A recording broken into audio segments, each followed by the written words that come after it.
Alright, what's up guys, MOTOBOB here, back with another test ride video, and today I'm riding the Harley Davidson 48.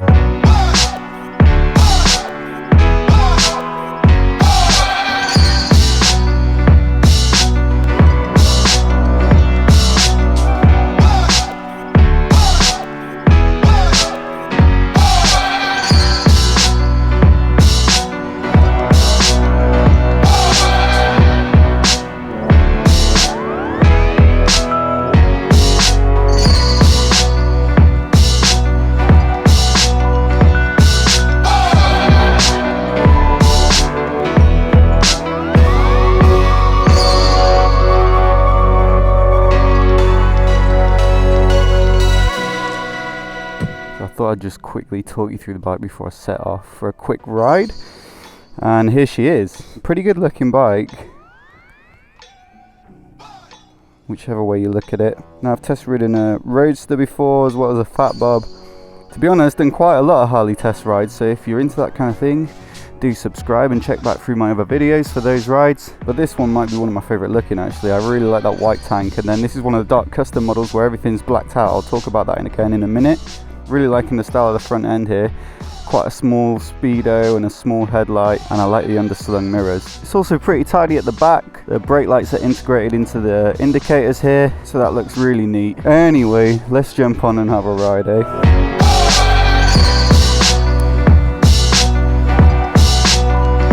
It's keyless, like you can use the steering lock here, but otherwise you just keep the keys in your pocket. Turn the kill switch on and hit the starter, and she's alive. Most of the bikes that I test ride, it kind of frustrates me that the stock pipes on them with Euro 4 and all that kind of thing, they don't tend to sound that good, but Screaming Eagle is Harley's brand of aftermarket products, and thankfully this bike's got the Screaming Eagle pipes on it. They're not that loud, but it certainly sounds a little bit better than the Fat Bob I tested a few months back. Whoops. Which was a bit muted to say the least. Actually, let me stick my sound recorder next to the guys.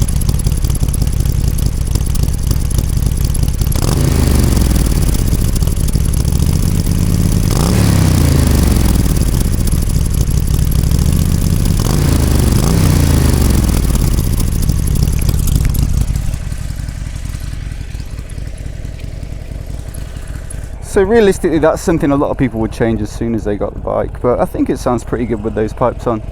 Not the loudest, not like one of those super loud Harleys that you hear screaming around the streets of London.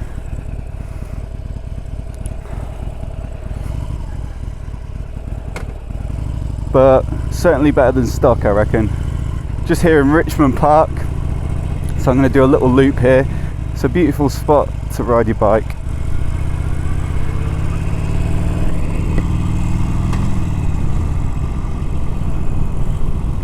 Now the reason I'm testing this bike is because I received an email from Harley saying that if you test a dark custom bike before the 30th of June, you've got a chance to win any Harley model you want in the dark custom model, and £5,000 worth of accessories and a little bit of help from one of their mechanics to customize it however you want. So that is the essence of the dark custom range, is that it's blacked out like this bike. Pretty much everything's black apart from the tank, and that means that you can make it your own, do whatever you want to it. Think of it as a blank canvas, I guess. So fingers crossed I win, but maybe if one of you guys gets a test ride before 30th of June, it could be you as well. You may have noticed I'm holding on to this GoPro on my bars because look at it, it's vibrating all over the place, and that's definitely a common facet of Harleys, is that they are quite vibey. It's a big 1200cc V-twin, and it is rubber mounted in the frame, which is meant to reduce vibration a little bit, but ultimately it's still a fairly vibey ride, which I think I've said in the past, you know, some people might not like that, but for other people it's part of the appeal of a Harley, you know. Feels very mechanical and raw. But unfortunately it means I'm having to grab onto this camera. If I let go, I guess it's shaking all over the place and probably the footage is unusable. so forgive me if I'm using my helmet cam a lot. But we've got nature to thank for the human neck, which acts as some kind of gimbal. So this frame and engine are exactly the same as the one on the Roadster, and I think that's common to all Sportsters, that the frame and engine pretty much stays the same. The differences lie in the brakes, the suspension, the wheels, and the sort of general setup. So the tyres are much fatter, a bit more volume in them, and I think that's quite noticeable. One thing I did notice about the Roadster is that it was quite a harsh ride. Seemed it to me anyway. I mean, everything's relative, isn't it? It depends what you're riding now, but to me it was a little bit on the harsh side. And that makes sense because it's set up for sportier riding, you know, so firmer suspension, and those wheels, as I say, not quite the same amount of volume in them as these, but perhaps they turn in a little bit easier. But yeah, this is ever so slightly more forgiving on the backside. The seat's not bad as well. It's a single seat on this. You can fit pillion pegs and a pillion seat as well. There's so many aftermarket options with Harleys, but this one's just got the single seat. It's quite comfy actually, sort of cup shape on the bum. I have to scooch back into it a little bit, but once you're in there, it's lovely. And then another quite noticeable difference between the Roadster and the 48 is that the pegs are quite far forward on this one. Again, that comes down to that maybe slightly sportier riding that you might be doing on the Roadster. You want your feet tucked a little bit further back. And then the last one I can remember off the top of my head is that it's just a single disc on the front of this bike. So you can see how that's another change that would affect spirited cornering. I'm talking about it like it's a strength for the Roadster, but you could argue that this is a better cruiser. For some people this might be a comfier riding position for longer distances. Oh shit. Yeah, you could argue this is comfier position for longer distances and with the extra volume in the tyres. On the flip side, it's got a smaller tank. I think the range is only about 80 miles. Sort of little peanut style tank on it that really suits the aesthetic of the bike, but if you're thinking of touring, maybe it's not the bike for you. But cruising isn't necessarily the same as touring, is it? Cruising's about looking like a badass. I think touring's a bit more about being practical. And I guess the question is then, what is this bike for, you know? It's not sporty, it's not big miles. Oh my god, why do I keep doing that? Yeah, you could argue, what is this bike for? It's not a sporty bike, it's not really good for the motorway, I suppose, because you haven't got a fairing, even though you could probably fit a screen, you know. It's not really good for touring. But I think it's just meant to be a fun bike for sort of like riding around town on, or going for a fun ride at the weekends. And like with 1200cc, you can definitely say it's fun. There's no doubt about that. It's only 60 horsepower, but it's definitely torquey. Twist and go, I guess.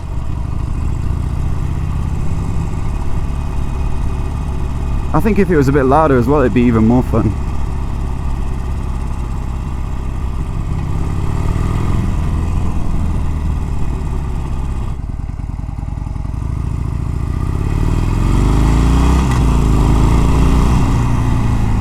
You know, it certainly takes off. I'm only probably at like quarter throttle or something there.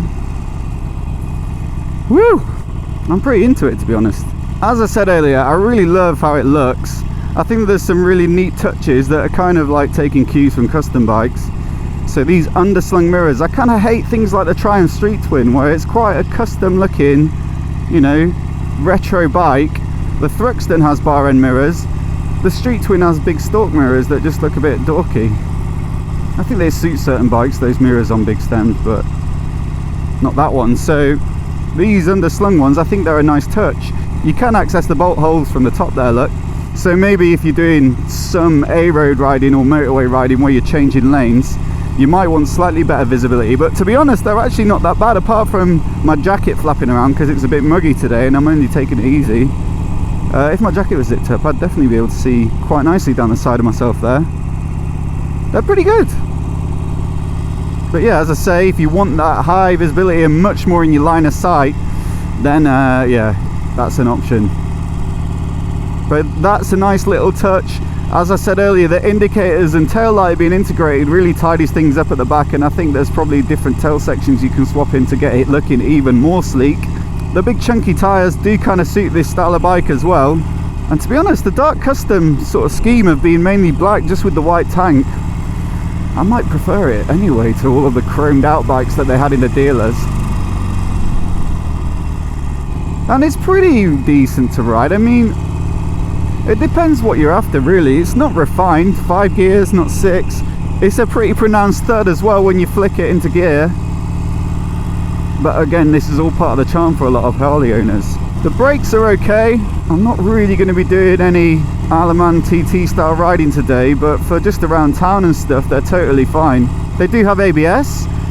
It's not something, again, that I'll be testing out today, I don't think, but I did a little bit of reading yesterday before I came out on this ride, and I read that it's not the most subtle anti-lock braking system. It kind of just releases the brakes to stop you skidding, but I guess that's all you need really, isn't it? And as I say, perhaps if you own this bike, you might only really be using it for sort of like non-practical purposes, in which case, you know, you're probably not going to be taking it on a winter commute when it's ice or raining or whatever. I've only got an hour on this bike today, and the dealer Warr, which is the oldest Harley dealer in Europe, is in King's Road. Well, it's just off the King's Road in Chelsea, so it's a little bit difficult within an hour to get to somewhere like a motorway or an A road from that kind of location. I get the same problem if I test a bike at Park Lane BMW right in the West End, and it's really tough to get anywhere kind of open. But fortunately, when I tested the Roadster, I picked it up from the other Warrs in London, which is in South East, and they're not too far from the I can't remember what it is, the 29. And I did get a chance to open it up properly a few times, and this engine's got plenty of grunt for that kind of thing. So as I say, check that video out if you want to see a little bit more of that style of riding. I have my wife on the back as well then. She's pregnant now, so she doesn't really come out on the motorbike with me, but I do remember her sort of voicing slight discontent about the size of the seat and the fact that there was no rails, which to me is like the acid test of whether the engine's exciting or not. In terms of like features on the bars and dash, it's pretty basic. You know, you've got your horn and you've got your computer button there, you've got your main beam indicators, which are self-cancelling, and for me that's a great sell. Riding around town, it's really easy to forget to switch those off sometimes, and that can be quite dangerous. If you're indicating, someone thinks you're turning off but they're going straight, potential dangers there. So I think that's a great feature, and something I'd like to see on more bikes that I test ride, to be honest. Over this side you got your hazards, your starter and your kill switch. In terms of the speedo, you've just got your speed on there, but also a little computer at the bottom which you can cycle through. It's got the usual mileometers, clock, and then one of the screens, when you press it, I don't know if you can see that, it says gear and RPM, and that on the left hand side tells you what gear you're in, and then on the right hand side tells you how many revs you're doing. I don't know how easy that is to read compared to analog revs, probably not ideal, but if you're cruising along on the motorway and you just want to look at that out of interest, or to see if you want to change gear or something, I don't know, like, I don't really know what you'd use it for on this kind of bike, but anyway, it's visible enough. I didn't set my GoPros rolling until I got here to Richmond Park, but there was quite a bit of traffic coming through Chelsea, so I did get a chance to test out its filtering abilities. And of course it's not the lightest bike, it's 250 kilos, but I've tested heavier Harleys. The Fat Bob's like 300 and something, but it's actually relatively nimble. The only thing that took me a little bit of getting used to was switching between sort of putting your feet down while you're at the lights and then getting them back up on the pegs quickly, but that's the sort of thing that you get used to very easily. One of the things that is nice about riding it in town is that the seat height is 710 mils, so it's super easy. I'm only about 5'9", 5'10", so not the tallest rider, and I've tested a few things like the Triumph Tiger or like the BMW F800 GS, and they're nimble enough, but for me it's a little bit of a struggle to slip a bum cheek off one side of the saddle to get a foot flat at the lights, especially at short notice, whereas this you could easily stick both feet down and you'd be like, have your knees well bent. So if you do ride two up and you decide to swap a pillion seat on and you're worried about sort of struggling with the weight, especially going through urban traffic, then could be one to look at. Or if you're a shorter rider as well, this might be a good bike to look at. If you want something retro, more custom style, then definitely, you know, this is ideal. Another thing that I read as well before I got out on this bike is that it's actually got the Hero doodles on the end of the foot pegs there, which apparently, from what I can gather, is a nice addition, because these bikes don't tend to lean that far. I mean, far enough for the sort of riding that you're doing, but there's a good chance on a Harley you're going to touch down, and it's much better for it to be that than some expensive foot pegs or foot plates, because I guess Harley parts aren't the cheapest. It's probably the only practical thing on the whole bike though. Anyway, last time I did a test ride, I was on a Triumph Tiger and I stuck my microphone in my pocket for a moment to give you guys a bit of a sense of how it actually sounds out on the road. So I'm just going to try and find somewhere to do that while I'm heading back to the dealer. Pull in here.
So as I said earlier, I don't think that that's the full potential that you can reach with a, 1200cc Harley V-twin, but it ain't bad. I do have to say, at the risk of sounding vain, when you roll past the window on this bike, you're like, oh damn, that's a good looking bike. And I suppose that's people's gripe with Harley, is that they're sold on image rather than spec and value for money. But it's each to their own, isn't it? I think if you really like the bike, you like how it looks and it makes you want to ride it, then that's, individual choice. But I can definitely see the appeal of this bike in that sense anyway. So, if you're thinking about getting a cruiser, of course, there's all the Japanese bikes to consider. All of the big four make like 1300s and similar style bike to this, and you might get better value for those, or maybe better specs or better build. But I've already said I don't think most people's buying decision when they're looking at Harleys is going to be based on value for money. In which case, you might look at the Roadster. I think you can best sum it up by saying that they're pretty much the same bike, but this is a cruiser and that's more of a Roadster. But yeah, it's more suited for corners, although don't expect to beat an R1. And that's pretty much me. I'm almost back now, so thanks for watching. If you want to see more test rides like this, then do subscribe. As I always say with test rides, I think this is probably a great bike for somebody out there. I've certainly enjoyed riding it. Not the most practical, but certainly good fun. But go and check it out yourself. That's the best thing you can do. It's pretty easy to test ride a bike nowadays if you live near a dealer. So get out there and check it out. And just to mention again, if you did that before 30th of June, then you're in a chance with winning one at Harley. So why not? Now is the time. So let me know if you've got any questions about this bike down in the comments below. What do you guys think of it? And if you want to see more test rides like this, then click subscribe.